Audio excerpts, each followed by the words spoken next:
One day when I was a seminarian, I was canoeing on Lake Carnegie with two teenage boys from an inner city section of Brooklyn. It was a perfect picture day.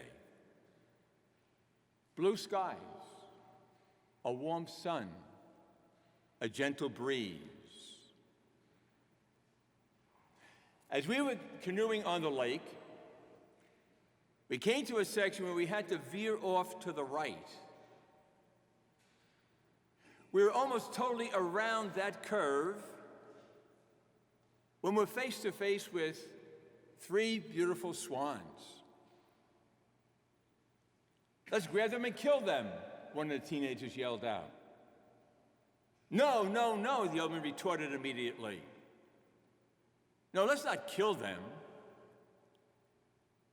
Let's just sit here quietly and look at them. They are beautiful," he said. "They are beautiful."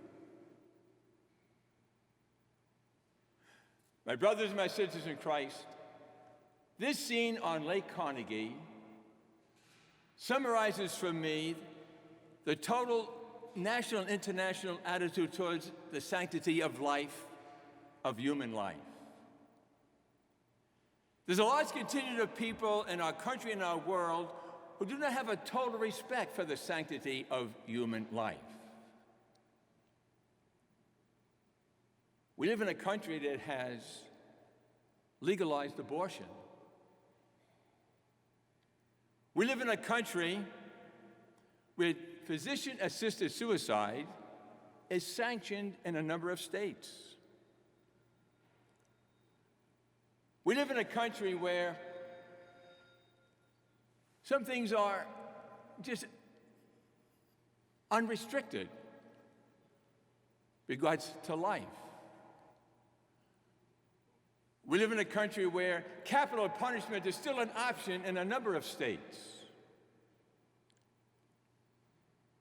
We live in a country where gun violence has taken away the lives of many innocent people. And we live in a world where there has human trafficking to a serious degree. And we live in a world where there always seems to be wars and rumors of wars. So there's a large contingent of people in our country, in our world, who do not have a total respect for the sanctity of human life.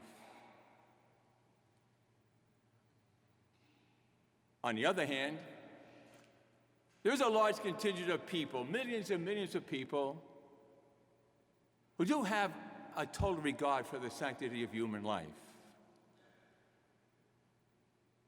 Millions of people are constantly praying for the end of abortion, physician-assisted suicide, for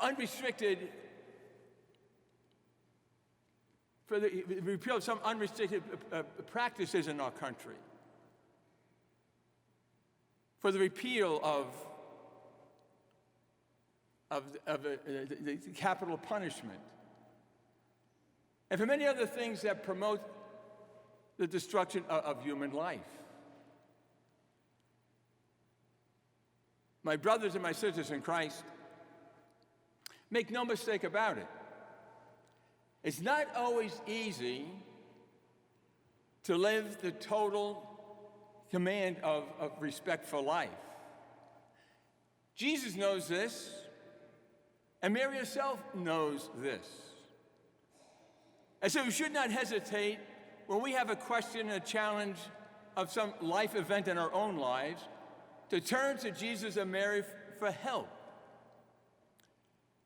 To Jesus, because he had his own episode in his own life when God asked him to die on the cross so that others could live. This brought Jesus to his agony in the garden, and moments of intense prayer, which gave him the strength to turn to the God in this very, very difficult moment and say, "Not my will, but yours be done." And Mary herself had her own life issue. When in her own mind, her future was pretty much set in place. She was engaged to a carpenter named Joseph. They planned to marry, raise a family, and grow old together. And at one moment in her life, the Lord asked her to put all this aside so she'd become the mother of his son. And by the grace of God, Mary said, "Let it be done unto me according to your word." So my brothers and my sisters in Christ, when we have a struggle with some kind of a life issue in our own lives, pray that we do not hesitate to turn to Mary and to turn to Jesus to ask for their guidance, for their enlightenment, for their strength and their help. So today, as we continue with our Miraculous Medal Novena, pray that sometime today, perhaps before we leave the shrine this morning, but definitely before we retire at nighttime, pray that we just quiet ourselves down and ask our God in prayer what the Lord would want us to do in our lives at the present time that would promote the sanctity of human life.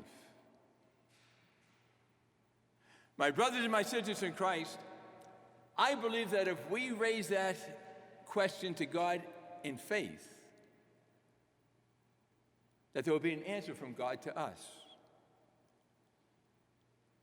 And then pray that when we hear that answer, pray for the grace and the wisdom to put that answer into action. Because if we do,